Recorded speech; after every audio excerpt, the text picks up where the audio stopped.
Right, should we actually like structured go through this showcase bit, because it has been absolute chaos so far. Sure, yeah. Sure. Go. Well, it starts off with a man who then reveals something very important. The funniest shot I've ever seen. I've sent a screenshot of it to the chat because it's hysterical. It's just so funny. It's the highlight for me. That is definitely the highlight for me. So there's that shot. I'll overlay it onto the podcast if I can, or at least the image, and it is very funny. And it starts with that. And then the actual first bit of content is, of course, Nagash, which we've rambled briefly on, but it's never stop coping about the undead. Never stop coping, because one day the rework will come. And it'll be the biggest DLC that they've ever made. It's on the horizon. It's hitting us. It's gonna wash over. Yeah, it very much was one of those. Like you said, Cody, when you went to like help with the showcase, it's very much like, for me, like the first thing I ever played was a Vampire Counts campaign, and now 10 years later, pretty much, I'm going to be like probably covering this when it comes out for my job, which is kind of crazy, but also like, thank God, I've been waiting for so long. I'm very excited. You're so incredibly young. I'm just like, I can feel my hair graying further just from you talking. What? It's like 10 years is 10 years for all of us, all right? Right. So what do you want from a vampire? What do you want from an undead rework? I want a rework of the recruitment system. I want that my available people need to be based on the number of dead bodies from the last battle in that region. You know, none of this randomly generated RNG nonsense. I don't like that. I've never liked RNG in my unit pool. Like, let me somehow harness the amount of dead bodies to do something with it. I think what's it called, like flesh crafting that Nagash can do, and like high level necromancers can do, where they can literally just take like a bunch of bodies and just like make it into whatever they want to as well. They're like, look, crab man, neat, huh? I think we need 5 new currencies. Oh yes. Well, Stir, you are in luck. You're talking legs, to the right company. We talked about that a lot in the past as well. They should have like something for race dead, like an actual magic currency, and then like recruiting is something else. So you actually use dark magic for stuff, because dark magic doesn't really build walls. I think they'd kind of benefit from, and you're probably going to think that I'm insane, something that's kind of like Nurgle but less shit. Fuck the cyclical buildings. They're terrible. We don't like those. But a system where you just raise units from the dead and then just quickly heal them up with various magics would probably be really good for them, because they can just instantly make an army, use magic to heal it, which can be on like a longish cooldown to, keep them balanced. So the Thrones of Britannia recruitment system, where you recruit them at really low numbers and they slowly fill over time as if they're constantly refreshing themselves. Never played, but sure, why not? Well, okay, imagine recruiting a unit that has 1 person or 1 HP, and then every turn the replenishment builds them back up. Yeah, essentially something like that I think would work really well for them, because like the buildings can then just add, I don't know if like capacities is the way that they would go, because they seem to hate capacities, but I personally quite like it. Think it makes you a little bit more creative, and then keep the raised dead system as its own thing, but then this normal recruitment, you just like plop them up, and then you can maybe use some abilities to heal them a bit faster, or corruption, even like Nurgle. But yeah, I think normal recruitment is definitely just, it doesn't work for them. It feels too weird. Yeah, just tying it to a replenishment bonus. I mean, that's the thing. That's what the replenishment system is there for. So if you raise them and they only have like 1 HP, and so it takes 3 or 4 turns for them to properly fill up, as if you're having to go dig them up and raise them. I like that, because it also forces you to slow down the campaign, think about it. Really, if you want to get a horde of people, you have to assemble a horde. You can't just recruit 30 guys at once, which is lame. Yeah, and I think something where like, your more elite units are a little slow, because I mean, I think the vampires should be one of those factions that can just raise an army from nowhere. It happens now, but I think it should happen more with like weaker units. So Vlad just turns up with his 20,000 skeletons, and you kill him by the skin of your teeth, and then next turn, Vlad's back, because of course he is. I just want them to be good, damn it. I want their corruption to do a bit more. Corruption is really weird that they actually nerfed it so much that it doesn't do anything. It was really cool when things got hers a lot when going in there. Because it does also like kind of corrupt the environment as well. Not only does it not sustain life anymore, but the trees get like hostile.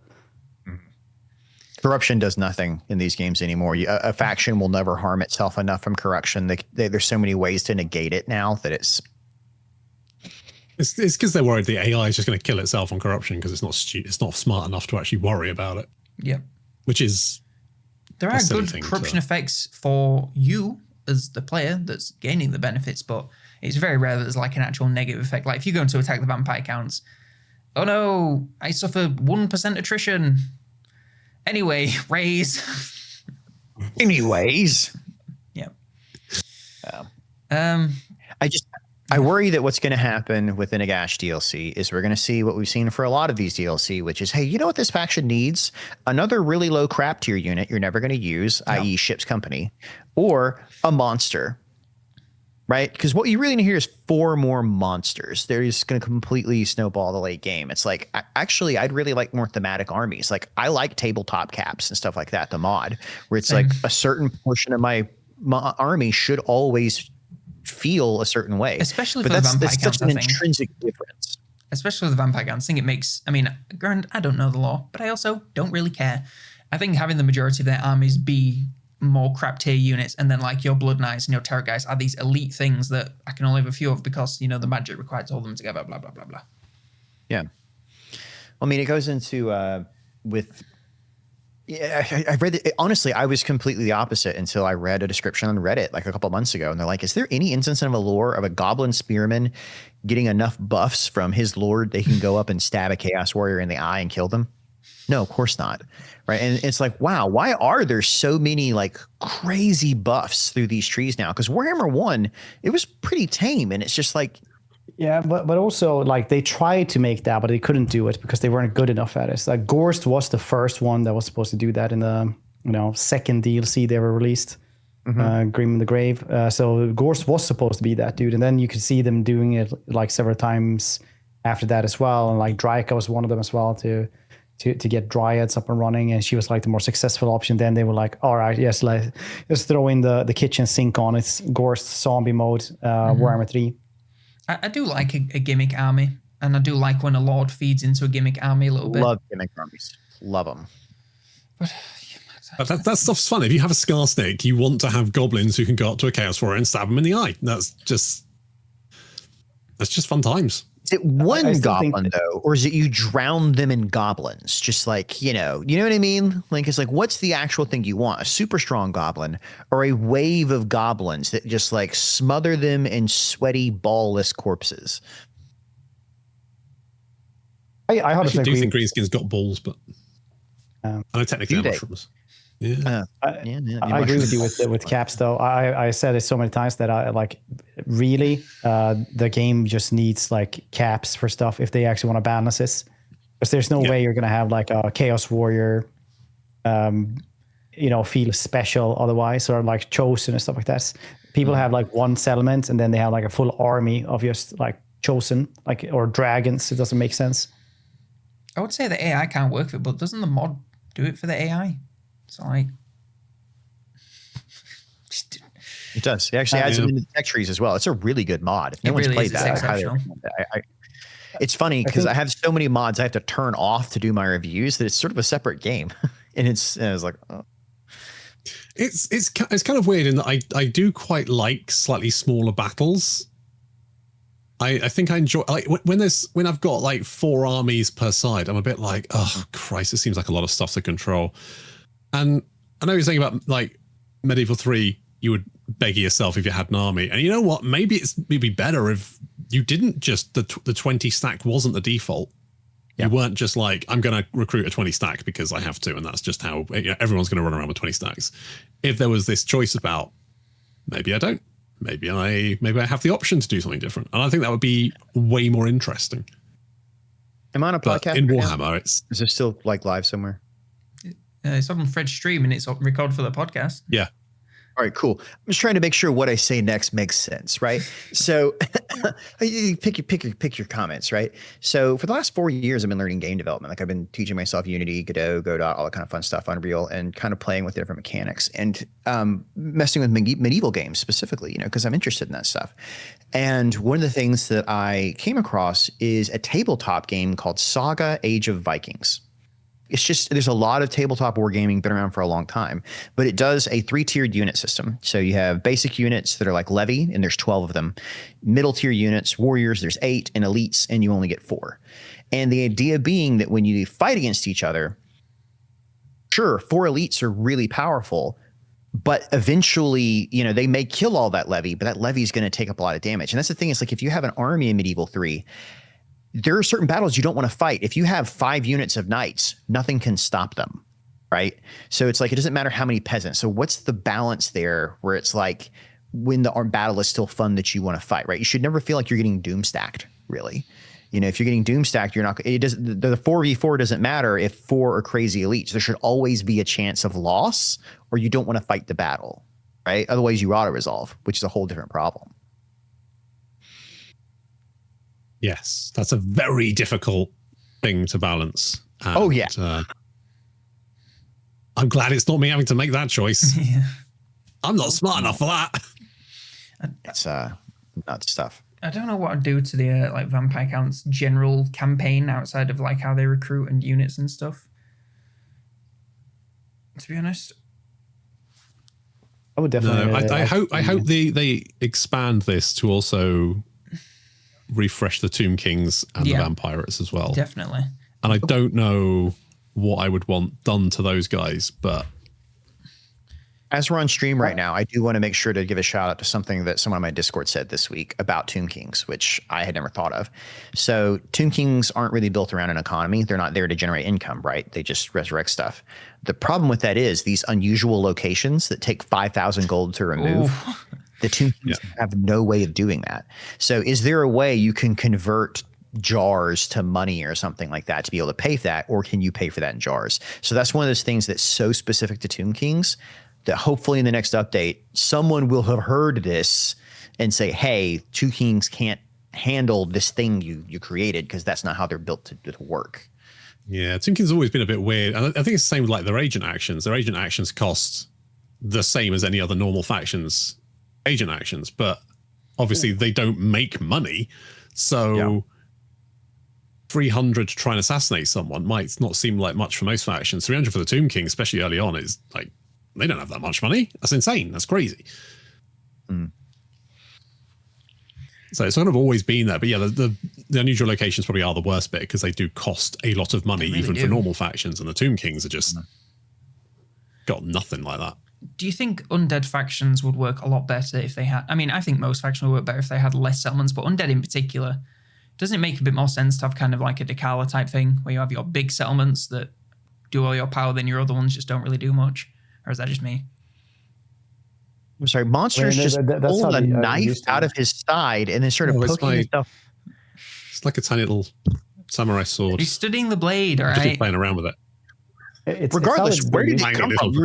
This is actually a normal size sword. It's just I'm really big. All right, please repeat the question there. I apologize. Would it be better... I forgot what I was saying.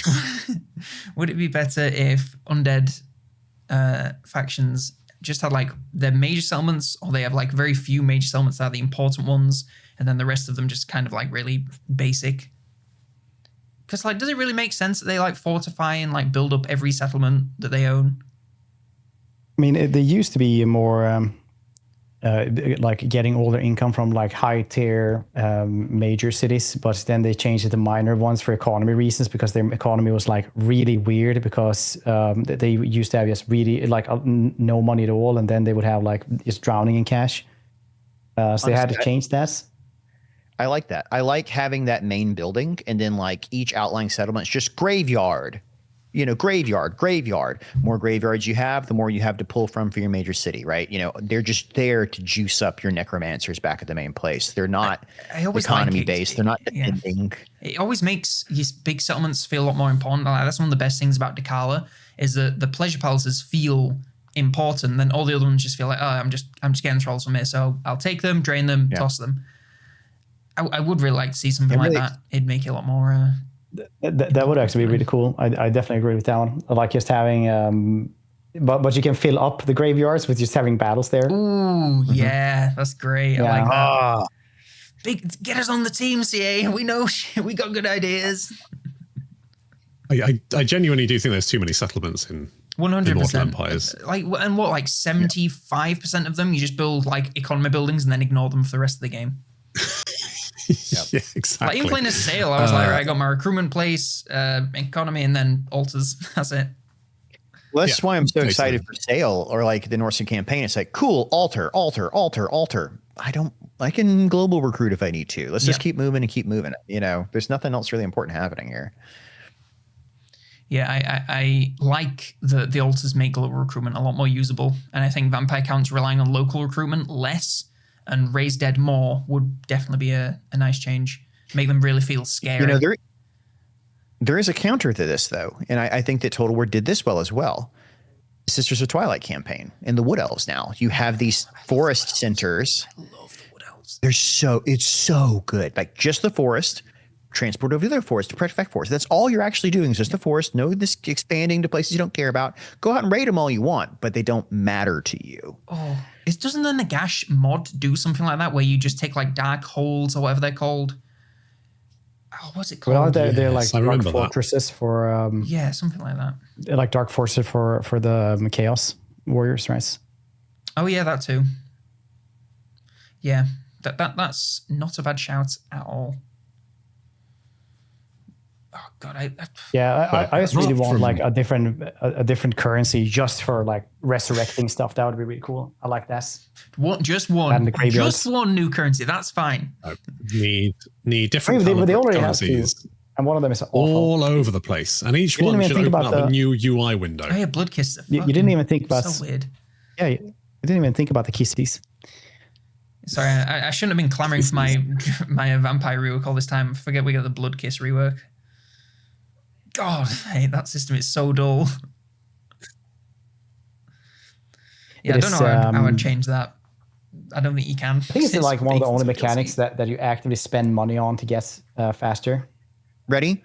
One major vampire per major city. Ooh.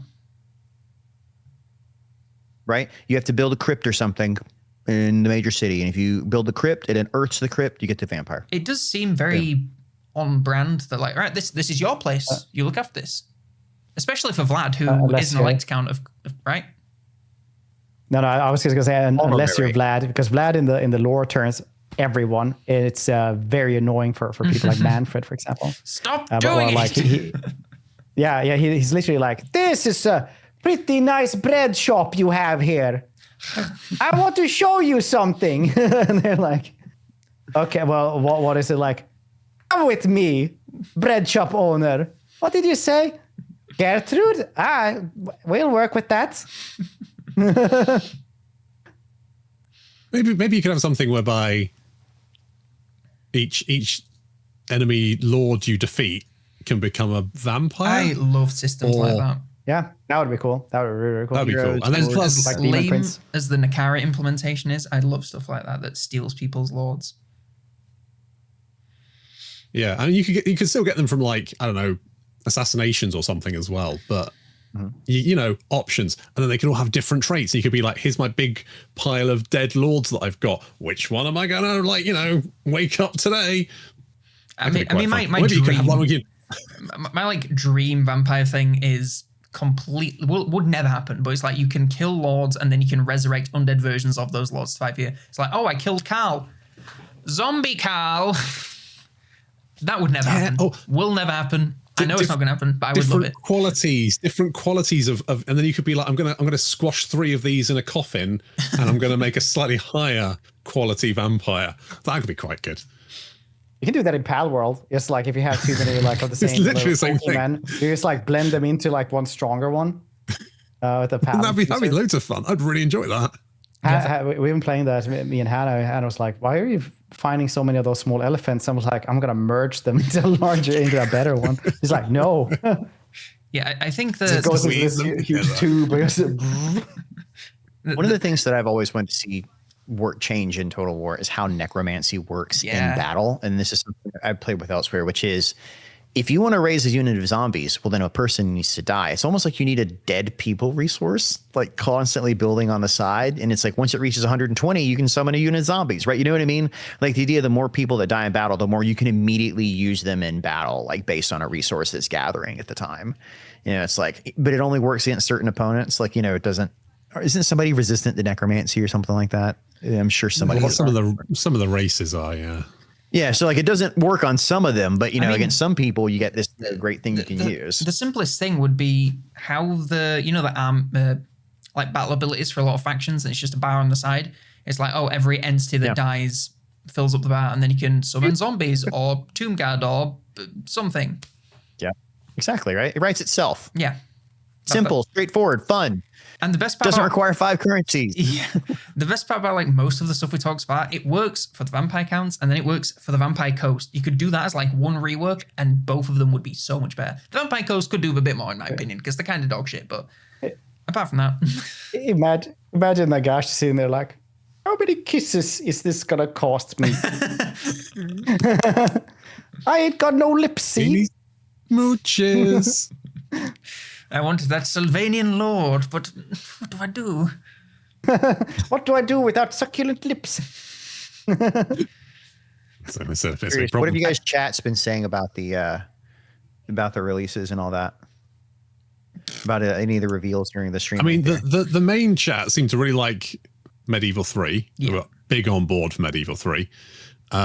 Absolutely hated consoles being mentioned. That was weird. And were infuriated by the fact that they edged us all the way up to the end. Yeah, they teased a teaser at the end, which is a classic CA maneuver. Should have seen it coming. That's such a... It's as staple as hiding a man behind another man. They can't stop doing that. I'm still so cross about it. I'm genuinely enraged. Yeah, is there pre-production as well. Is there anything else on the Nagash stuff, or do you want to move on to Med 3? Because I know Fred's probably going to Let's move on, because Fred's fading. I can see him fading fast. I missed, I've been going on for so long. You're a trooper. You were appreciate you. Med 3, we don't know how much about it. We know it's there. We know it exists. And we know we're working on it. Probably 2028 at the earliest. And Cody was there to do stuff looking dapper. Yeah. I was in a really... Like it's weird. So you would think there's like a whole bunch of people involved in a production like this, like 6 or 7 people from CA. The rest of it's actually it's a whole separate film unit, right? Because it's a studio. So it was like in the studio, giant, great, big. You didn't look big there, but I mean that set was 50 feet across. And you're like these little chairs up there, and there's like and there's no teleprompters, by the way. Like everybody else got teleprompters. We did not have teleprompters. It was just like. Go next line. So like I did have an earpiece in though. It was in my left ear. And occasionally they'd be like, there's a person over there talking to me. And he'd say things, hey, so you need to pause after they get done talking on this one. So I'd stop talking and they'd look at me expectantly. And I'm like, oh, I was told to wait. What are you supposed to do?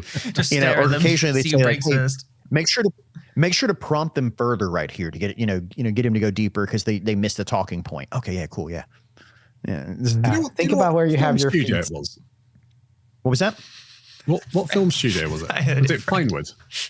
Garden Studios. They were filming Trivial Pursuit next door. It's close to where Taskmaster is filmed, but not quite. It's right off the M4. Yeah, it's actually a somewhat dodgy part of town. It's rather interesting. Like there was a bunch of like car shops right next door. So it was like a street of broken glass cars. I was like, am I in the right place? That sounds great. Yeah. But I mean, it's, I'm supposed to film around here. Yeah, you just need a place that you're filming. That's just how film studios are. They try to find a large amount of space at the edge of London, basically. So, but yeah, super fun on that. Yeah, well, I'm looking forward to that. The concept art looked good, but it's concept art, so. Maybe it'll finally be a tool to get me into historical. Like we said, like big games nowadays take like 7 years to make. So see when that one comes out. Anything further than a 3-year release cycle, they're really going to hurt themselves. I mean, that's the honest answer. I would assume a year pre-production, 2 years of production, 3 at the most, so we have Nagash End Times coming out summer next year. So that assumes we won't get a major game release in the fall. So there'll be like a New Year or Christmas for the major game release. Right, if we get a major game release, and then 1 or 2 years after that would be Medieval 3. I mean, anything more than that, they're going to lose so much momentum. Like they've already had this problem so many times, and it's like we got to keep moving the ball here. I mean, I think we'd all prefer a delayed. What's that classic saying? A delayed game is eventually good. A bad game is bad. Warhammer 3 launch was trash, basically, so please don't rush it out again. Make sure it's good enough to go. I disagree. I'll go on record as saying this. A delayed game is not always better. A delayed game sometimes has a shit concept, and no amount of delays is going to make it better. Sometimes too much time in the oven will burn your roast. Ooh. That is true. Bloodlines 2. Ooh, that's just mean. I think Warhammer 3 was a case where they spent too much time. They went back in. They wanted to add this. They wanted to add that. And they just kept tacking crap on top of it. And it got away from them instead of focusing on the core. Here's a fun fact. You ever play Fable 1, Fable 2? Yeah. Fable 2 came out 18 months after Fable 1. It rocks. Great game. Fallout New Vegas also took 18 months to make. And you can tell because it crashes. I'm glad you said it, not me. Like 18 months, really? Yeah. Like sometimes the extra 6 months is important, right? But there is a point right there where it's like, what are you actually gaining with that increased time? Is it actually a better game? Or is it a game that everyone's getting their say on and the supervisor makes sure to come in and say, well, Bob, I like a system where we have an extra currency for the high elves. I think it's too straightforward as it. Yeah, I hope they introduce more currencies in Medieval 3. What we don't have enough. I just imagine like a manager coming in saying like really weird stuff like, you developers ever think about sea monsters? Now, brainstorming session. What do you first thing that comes into your mind? Sea monster. They're like, I don't know, like Odysseus? Odysseus? All right, well, write it down on the board. And then you just like do that for 4 hours, and then you're just like, yeah, you know what? No sea monsters. Okay, bye. They're like, where was I? Everything that I've gotten from them from the interview with that, and then what we saw out there is they're going for sandbox simulation. I don't expect any gamey mechanics. And if I see them, I'm going to be honestly disappointed. Gold's a universal thing. We all know that one. Influence as a metric of some kind. Okay, yeah, sure. But like trade is a separate thing. Well, no, trade's an aspect of the money. It's a way of tracking it, but I don't want 14 currencies because that's not how it works. I always could never like get my head around Troy and Fair and all the different currencies. I was just like, it's just too much to track at the same time. It stressed me out. I loved that. I loved having those resources. It might be a skill issue, granted. I'm building a house. Of course I need rocks or wood. Yes, but you know what buys rocks or wood? It doesn't work like that. Gold. Exactly. Am I supposed to live in a golden house? At the end of the day, money buys those things. It's the most basic abstracted of a market system. You can always buy. Now, you can have one that produces wood or something like that, but there has to always be a way to buy it equally as well. Did you ever play CK3, Cody? Mm-hmm. Yeah, because that's like such a good medieval simulator, RP simulator, basically, where you just go around and you're like, yeah, you know what? Now I'm really sneaky. Now I can finally kidnap the Pope so I can eat him. Because I'm a cannibal. Yeah, Medieval 3 is not really a strategy game so much as a role-playing game. It's funny because it's almost like it's two separate games, like with a strategy map and expanding your empire, or eating popes and founding cults, which is the other way of playing it. But like I don't want them to go too far into that weirdly because that's its whole separate game. And it's like if you realistically, right, if this is not the main title, which it doesn't appear to be, they have something even bigger theoretically being announced. Well, then this is a smaller team, and what are they going to focus on, right? Like if you get a wish list, what are the things you want to see? Lots of currencies. 18 currencies. Units that different types of rocks. Units that make a difference to justify being a different unit instead of like, because we've been playing all these historical games. I'm not being funny, guys. 90% of the same units are 90% of units are the same unit with like one extra attack, and it's the thing that pisses me off about historical. There's too, especially Pharaoh. What the fuck is going on there? Well, you scroll for like 20 minutes, and it's just all different units from the different dynasties. If it's a different unit, it needs to justify its existence of being a different unit. It doesn't need to be a dragon. Otherwise, it's just spearmen. This is an England spearman, or it's just spearmen with a different color. Yeah. But what I actually want though is like ways of being a horrible person to really show I'm a lord in the medieval times. I want to be like the Templar Order, for example, that just extorts people and like is technically a bank, but just uses violence as one of the currencies. Yeah. it doesn't really ever feel like there's a good way to be an evil person in these games. It's just like, the only evil thing you can do is war, but everyone does war. And I know it's called Total War, but still. Yeah. I think you're onto something right there. That's another really good idea, Fred. Like, there's a really specific example I like to pull from 1068. No. 1060, I think it's 1060, right? We're no one here can count that high. You don't need to be specific. Sorry, I apologize. The facts and details are important to me. We're basically a Norman guy was visiting in England, and he was in Dover, and he was like hanging out in the town, and he's like, yeah, actually, I think you should put me up in your house tonight. That's a nice house. I'm going to sleep here. And the owner was like, no. And he's like, I'm sorry, I wasn't asking. And he proceeded to attack the guy. And then it was 100 peasants versus 4 knights. And the knights killed like 20 something people. Yeah, over the course of it. The rest of the people. Yeah. And then slept in the house that night because, but it's like, it wasn't being used then. Yeah.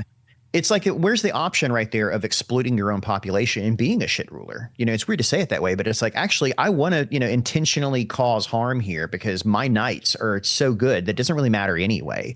Where are the ways you can really try, have you ever heard how the Scottish Wars of Independence were funded? Like how England funded that? I did hear this, but more. Expulsion of all the Jewish people. They just confiscated every Jewish person's assets and they kicked him out of the country. Boop. Same thing. Henry VIII was massively in debt. That's why he dissolved the monasteries. It wasn't because he had, particularly anything up with the church. It's just money's mine now. Thank you. Cash infusion. Yeah. There's really, same thing. Why were the Knights Templar disbanded by France? Same thing happened. He was massively in debt. He seized all their wealth by accusing them of heresy. I always say that, so because of the 100-Year War, part of Finland now speaks Swedish. Because after the 100-Year War, they were like, okay, well, or like the France, like France and England fighting. And then afterwards, they fight in the colonies as well. So to fund everything, France exploits the peasantry. So they get the French Revolution after a while. That leads to like the Napoleonic Wars. And then we go a little bit ham and we own parts of Finland. And now parts of Finland still speak Swedish. Yeah, Sweden is the tits for a while there, man. Like they go ham in the 1600s. They are the people to watch out for in the North Sea. Yeah, you can even Google the Great Era of Power and you'll see that is actually a Swedish era. I believe it. Also, the entire Vendel area. I think you could argue that a lot of the conquests of Canute and things like that are, in fact, Swedish conquests. Hi, Dune Dogbirds. They were indeed the tits.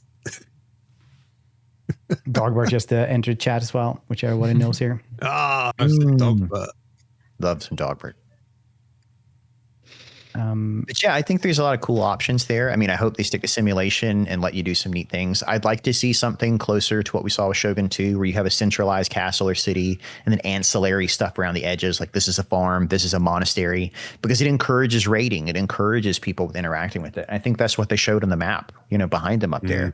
Was a big city and then a bunch of small stuff around the edges. But it looked gorgeous. I was like, oh, wow, that's a great looking map. I want that map.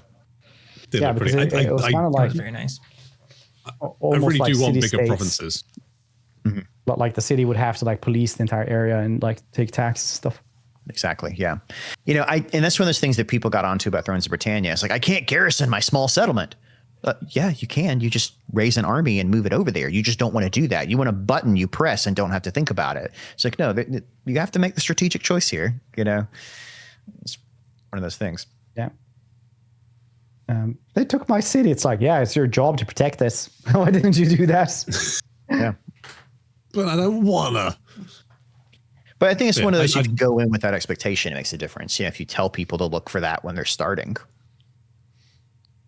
Yeah, I just think there's, particularly Warhammer, just being able to like go from settlement to settlement every turn, it just feels like you just end up fighting endless sieges most of the time, or settlement battles. So having much larger provinces with some more raiding opportunities would then make that more interesting, I think.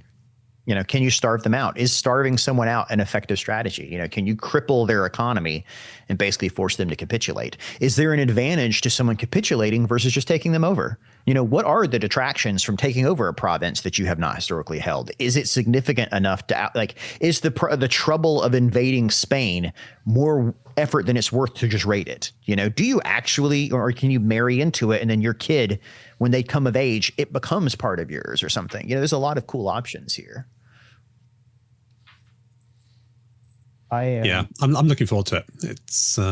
It's exciting. It's exciting. Yeah, at this point, I feel like I'm not that bothered about historical, but it's exciting me. God, that is a statement. I think it's too early to even be excited because now it's just so nebulous, right? Mm-hmm. It's like, oh, it's in pre-production. What are we hoping for? Knights, cities, good sieges. Honestly, like the small things is what I want. I want the goddamn catapult rock to bounce after it hits the ground like once or twice. Like I want stuff like that because it was in Medieval 2 where it could just let it bounce, like in Napoleon's Round. Then just like kind of remove that. You know, that goes back to what we were talking about before with like the cannonballs and things like that. And by 1400, you're getting field cannons. There was a cannon at Agincourt and Cressy. You know, they were cannons at both those battles. They just don't get talked about. But like early bombards and stuff like this. Yeah, but it's like, you know, they can fire once every minute, you know, something like that. Not pretty fast, but you know, nothing powdered up. But yeah, that bouncing ball through, and then people, oh gosh, that would be quite scary. Getting hit by an axe and the arm comes off at the same time. Oh god. Yeah, another request would be longer, slower battles that use the new destruction system that they've shown off. Like, it's all well and good that buildings can do that, but give us a reason to make buildings do that, you know?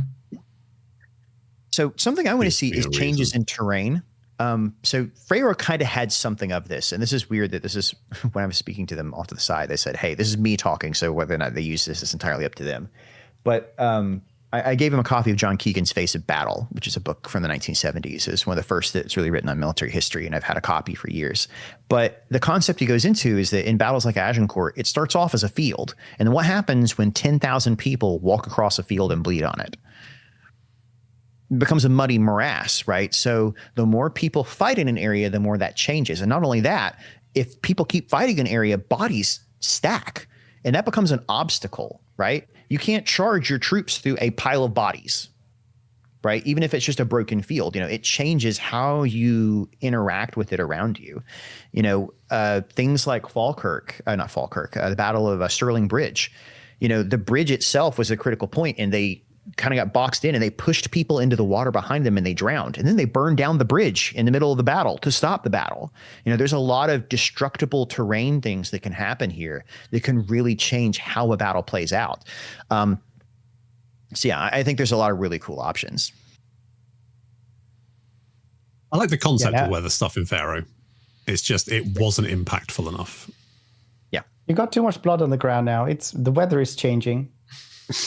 Now you all have trench foot. I mean, it kind of works with, like, if you charge chariots into mud, they don't move very quick, which obviously they need to do to be able to do any damage, which that's impactful. But pretty much everything else you can basically just ignore. Heavy infantry marching into mud. No one cares. I did read a book a couple of years ago with like 2 or 3 years ago where we're in the battle, the bodies were starting to stack up, and it was like a whole just like page over how goddamn hard it was to just get from point A to point B, like shifting terrain and bodies and stuff like this. Yeah, this is actually pretty near you, Fred. Have you ever heard of the Battle of Visby? Or Wisby? Wisby, Visby. It's an island just south of you, off of Denmark. Oh, Visby. Yeah. Sorry. I don't know. I'm sorry. I'm trying my best here. Yeah. No, it's okay. Yeah. No, archaeologically, it takes a second. Yeah. Archaeologically, it's really interesting because they have everyone that died in the battle was put in a mass grave afterwards. And so you have an entire, like, I think it's like 100 skeletons of everyone that died in the fight. And you can see exactly where the hits happen. And most of it is directly in the face because they're not wearing face armor, or below the sleeves because the chainmail stopped right there, or below the knees because the chainmail didn't go below the knees. And so like 90% of the hits are to the face and arms from like defense wounds. Like even how a fight happens. And the reason it was so lopsided is the peasants, again, versus like 100 knights, like 3,000 versus 100, and they just massacred them. The 100, not the 3,000. You know, you talk about impacts of armor and things like that. It's like the difference between your peasant and then your slightly upgraded peasant with real armor is crazy impactful. Yeah. You know, is your city producing infantry they're going to actually do well or not? You know, do they run from the battle? How does morale affect all this stuff? I would love to see a Total War game where it doesn't fight to the last man, but about halfway through the battle, everyone's like, just like, yeah, no, actually, I'm done. Thanks. I'm out. Did you ever see? Did you ever watch Vinland Saga? Because that's pretty. Like it's basically a Japanese dude who writes a manga about Viking times, and he goes really hard on history. He's like, he's got Vikings in there even. Sorry, he's got Yams Vikings in there even. Yeah. So he's like just in interviews just talks about how hard it is to get proper Viking history and records in Japan, but he's really accurate about stuff. And in one of the battles, it is just like 8 Jom's Vikings versus a village of peasants, and it's just such a slaughter. And it's like, okay, yeah, like that actually seems pretty accurate though. If people just train to fight and have equipment and gear. This is a really weird. May I do a really quick aside for 30 seconds? You can time me if necessary. So this is all aside. One of the weirder aspects of my job previously is, I was a high school teacher, and occasionally fights happen. That's just the reality of it. But the people that go to the fight versus the people that run away from the fight, and how people react to fights is incredibly wild. Like, I unfortunately, for whatever reason, have the genetic propensity to run directly into the middle of it, which has gotten me hurt a couple times. And that is not standard, it turns out. As you said, like the desire to get stuck in versus the desire to avoid at all costs. Like if those 4 guys are really determined to cause pain, most people will do anything they can to avoid it in a hope that the other person will as well. And it's just this weird psychology behind battles. There's tremendously interesting books on all of that, though. Yeah, I mean, like back in the day, like most people just route anyway. Like you would just have people would start running fairly quickly. It's what was it? The Pierce, the general, right? He would lose something like I don't know, like 35% of his entire army, and then he would go like, oh, that's a Pyrrhic battle now, because it was just so many losses. It was crazy up until like First World War, where it was just like completely different statistics. Yeah, and that's one of those, I mean, by the time you get to the First World War, the actual battalion strength doesn't matter because it's a constant reinforcement and flux of lines, right? It's not thought of as one battle. It becomes, instead of a battle, it's campaigns. That's one of the cooler things about the medieval period, though, is you still get these set piece battles where it's, one can be incredibly important. Well, in the First World War, you still get like battles and stuff like that. It's just like catastrophic losses on all sides everywhere. To the point where the generals just basically like shoot themselves early years because they can't handle like the actual numbers. Because first it was like 100 or maybe 1,000 people died, but there it's like 50,000 people in 2 hours that just die, and they're like, that's insane. And going towards they can't cope with this. Sorry, go ahead. I was going to say, do we have anything else we want to discuss? Because I realize that Fred is probably fading away and. Well, you're just talking about the differences between troops. This is one of those things that I tried to mention with Age of Vikings earlier. The difference between conscripts and like elites is their willingness to attack. Famously at the Battle of Gettysburg, which is American Civil War, they've found several guns with 20 bullets rammed into them that were never fired. Basically, someone just made the motion, shot in the direction, or just didn't even shoot at all. Someone who wants to be there versus someone who's forced to be there, kind of, and how that impacts a battle. There's a lot of interesting sort of morale stuff that I'd really like to see in there. Yeah. I guess the takeaway I've always like, people always go, oh, the battles in Total War are so arcadey and fast. I'm like, how different is that from real life? Because like people fight and get tired very quickly. Yeah. Like I read that archers, they can carry, I don't know, like 30 arrows or whatever, and they'll probably shoot those in like 2 minutes and be done with that. And that's like, well, we're out of arrows now. But they're not, because what happens is in between that lull, they then go around and pick up all the arrows that landed on the ground next to them, and then they fire those back. How many arrows did you say? Probably hard to animate that, though. Exactly, right? It's difficult to animate that, right? But even the concept of what a battle fight's like, and you've hit upon it, right? They're not guys beating each other for 10 minutes. Typically, it's they come together, back up, or and then one side crumples, or the other, and that's it. And it's this constant sort of back and forth mushings. You know, you've always seen that classic thing where people are like, hold me back, right? And then they finally go in, and it's over pretty quick. It's really interesting as well during times like that, because peasants were like legally required to like practice on Sundays, like an hour with the bow and things like that. So they would actually always be good at this. Yep. And that's one of those things for like 32 arrows, I think. The reason peasants were recruited for that is it's not as psychologically impactful. From them, they put the angle at 45 degrees and let it go. They don't know where it lands. There's no impact. You know, it's just throw as many of them as you want at the problem. You know, Agincourt had, I think, 10,000 archers and 2,000 men-at-arms. You know, it's just 10,000 guys just shooting on a Sunday. What does it matter to them, you know? Having a nice time. Right. Was there anything else we wanted to cover? No. Dogward says, fun fact, we don't know about these battles, how they flowed. Nope. Did we want to cover the engine quickly? Yeah, I think the thing that we're talking about with Med 3 and all these like wild new things that have never been done in Total War 4, we're only really talking about that because there's a new engine, and we've seen that it can do some things that we've never seen before with build and destruction that appears to be a bit more detailed. So it's very exciting, but we don't know what it can do until they show us what it can do. So excited for destructible buildings. Yeah, can it be leveraged to make something interesting? You know, destructible bridges. Imagine a bridge battle, but before the bridge battle happens, you hit it with a trebuchet. Bridge is out. That's cool. We'll just retreat now. Thanks. That's really cool in Three Kingdoms, how fire spreads inside the settlements and like get rid of the towers and stuff like that. Really like this.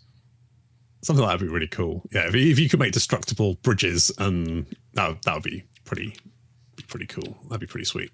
I just like the idea of like having a big castle and like, you know, rocks hitting it and bits of the thing crumbling down and the battle happening on. But like that's sort of very sort of cinematic. And I realize probably not super historically, but I don't care because as long as it looks cool, much like, you know, flaming arrows. Were they that useful? No. Do they look cooler than normal arrows? Absolutely. So obviously you always use the flaming arrows. Yeah. I think they will need to, like, there's a lot of talk about realism and stuff, but I think for the battles in particular, you'll probably want to lean into the cinema a little bit more than you will in the campaign just to make it more fun. Because otherwise, a battle will be miserable because they are. It'll be fast, miserable, no one will come out of it happy. I've heard this before. No one wants a total war game where half your army dies of dysentery before you get to fight the battle, right? That's just going to make you feel sad.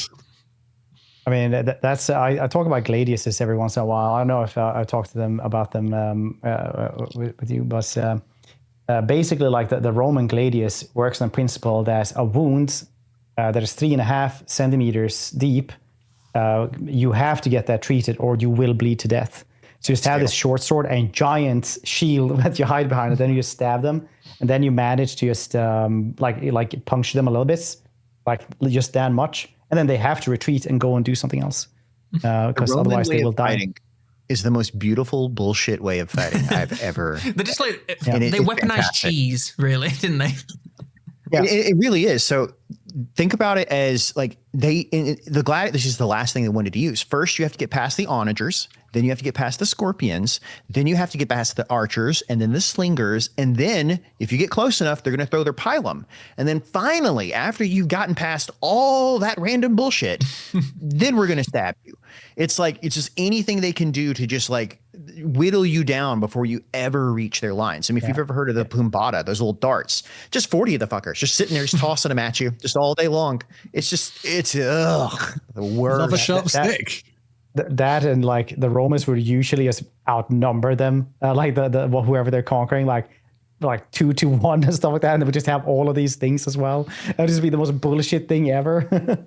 It's so bullshit. What are you supposed to do? They don't really move tactically. They just sit there in their little tortoise, like behind their giant shield, just like meh. Yeah, it's twice as many as you are. Okay, so engine's cool. Anything else? Anyone? Teaser. What? I mean, we all think it's Warhammer, right? We all think it's 40K, right? For the game bullshit. I hate that. Yeah. Teaser for a teaser. Lego Age of Sigmar. Ooh, that's very what nice. we crave. Not just $5 blood DLC, $10. You gather up the little pieces of blood into a bucket. You give that to Korn himself. It's a meter. It's a thing you have to hold in the button every time. Blood goes up. Korn goes, ah ha ha ha. On his throne. Perfect. Yeah, I think what Cody said is right. Sigmar game. I think the visuals are awesome. They're really cool. I think it would be a fun game if they ever made it. What happens is end times happens. Then once you finish the campaign, it reformats your game to Age of Sigmar and you can't turn it back.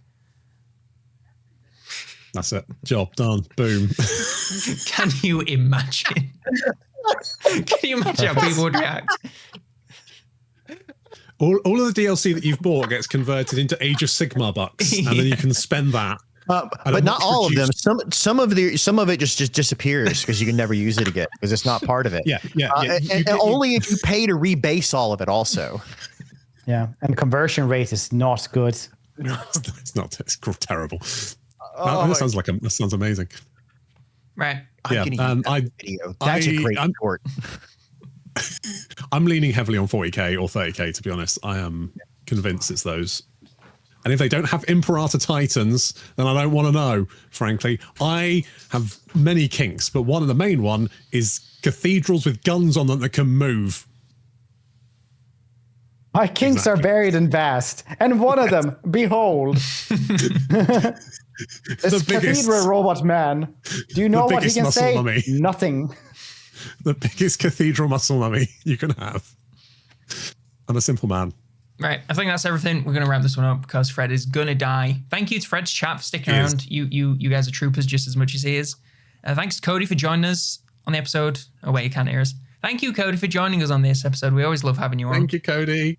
Thank you guys so much for having me. It was great to watch the announcement with people that really and genuinely enjoy this stuff. It's a lot of fun to watch stuff with people that also enjoy it. So I greatly appreciate it. Isn't it, though? Thank you so much. Yeah, this has got me excited for Total War again, which is it's hard these days. Yeah. But after the year we've had, because with enough delusions, you can become anything. And I'm excited for Total War. And on that note, bye. Bye. Bye, Fred Stream.